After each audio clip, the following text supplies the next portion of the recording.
Reflections on the Good News of Jesus Christ for the Feast of the Ascension, from the Gospel according to Matthew. The 11 disciples went to Galilee, to the mountain to which Jesus had ordered them. When they saw him, they worshipped, but they doubted. Then Jesus approached and said to them, "All power in heaven and on earth has been given to me. Go therefore and make disciples of all nations, baptizing them in the name of the Father, and of the Son, and of the Holy Spirit, teaching them to observe all that I have commanded you. And behold, I am with you always, until the end of the age." The good news of the Lord.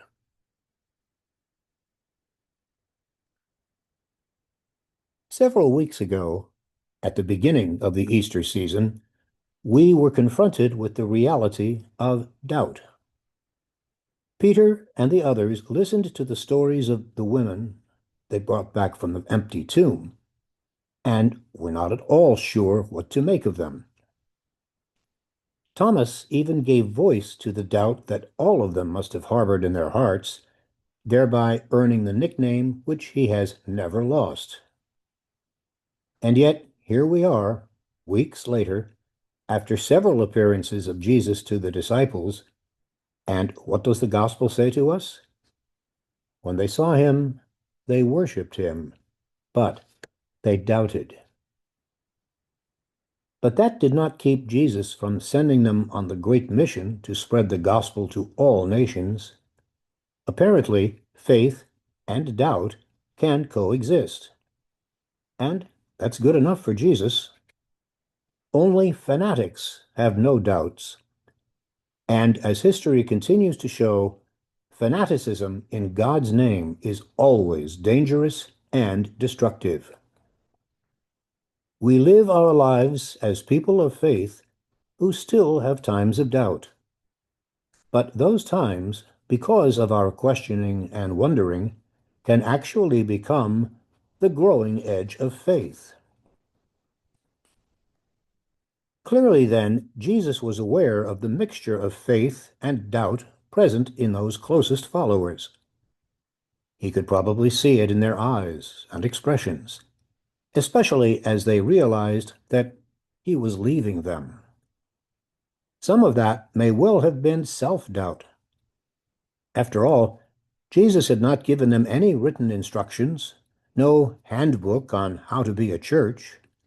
So, how were they supposed to take up this great commission? And yet Jesus, it seems, believed in them, perhaps even more than they believed in him.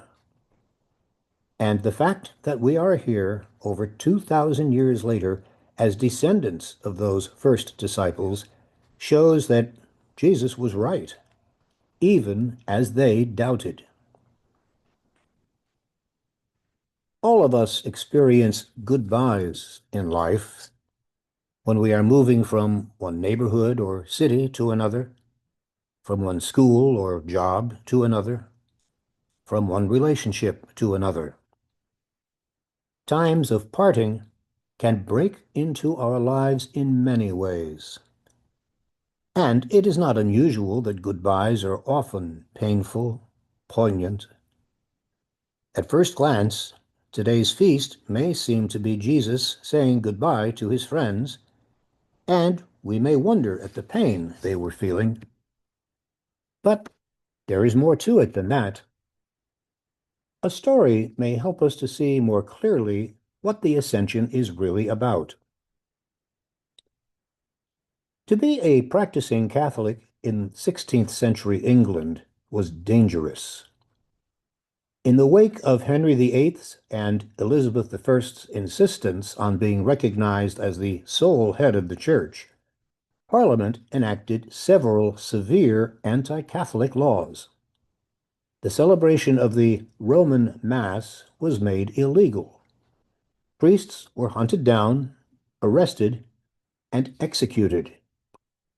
To shelter a priest, to teach the Catholic faith, to provide any aid or support to the outlaw religion Such actions were considered treason, punishable by death. There are many stories of brave English Catholics who kept the faith alive in England and paid the ultimate price. First among the martyrs of England and Wales was St. Margaret Clitheroe of Yorkshire. Married to a Yorkshire butcher, she harbored priests who celebrated Mass in her home. She ran a small and illegal school for children also in her home. She spent more than a decade in and out of prison, released once only long enough for the birth of one of her children. In March of 1586, a raid on the Clitheroe house revealed the existence of a priest's hiding place in the attic, as well as chalices, missals, and vestments. Margaret was armed, arrested, imprisoned, and formally charged. She refused to consent to a trial, saying, "Having made no offense, I need no trial." The court had little choice in the matter but to find her guilty and sentence her to death. From her prison cell, the night before she died, Margaret made a final request. She left her shoes to her eldest daughter, Anne, who was then 12 years old. The message from mother to daughter was clear.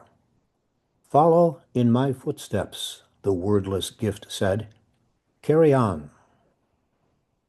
Finally, for these crimes, this valiant woman was hung in 1586 at the age of 33. Today, on this feast of the Ascension, Jesus calls us to carry on his gospel of compassion, reconciliation, and justice. He entrusts to us the work of resurrection. To celebrate the Ascension is to pray that the gospel may be proclaimed to the whole world. That is the mission Jesus gave his followers, and that includes you and me. In baptism, every Christian of every time and place takes on the role of witness to all that Jesus did and taught. We are witnesses not only in articulating the powerful words of the gospel, but also in the quiet, simple, but no less powerful expressions of compassion and love that echo the compassion and love of God. God who is Father and Son and brother and sister to us all. None of us can fulfill that mission alone, but his message is we won't have to, because we are never alone. Note Jesus' final words, "I am with you always." Hear these words now addressed to you. I am with you always. I am with you at this moment, no matter what is going on in your life right now. I am with you. As we have heard before during this Easter season, in order to continue being with his disciples, Jesus had to leave them. His old presence in one human body, in one small corner of the world, reaching a small number of people in one tiny period of history, now gives way to a new presence that will reach the whole world in every age. The risen and ascended Jesus is not far away. He is with his followers and will be with them, us, to the end of time. From now on, wherever there is love, joy, peace, patience, kindness, faithfulness, gentleness, as St. Paul would write, wherever there is truth, love, compassion, justice, freedom, beauty, the Spirit of Jesus is there. It is a reminder of the promise made at the very beginning of Matthew's Gospel, before the birth of Jesus. Behold, a virgin shall conceive and bear a son, and his name will be called Emmanuel, a name that means God is with us. And as Jesus himself said some years later, wherever two or three are gathered in my name, there am I among them.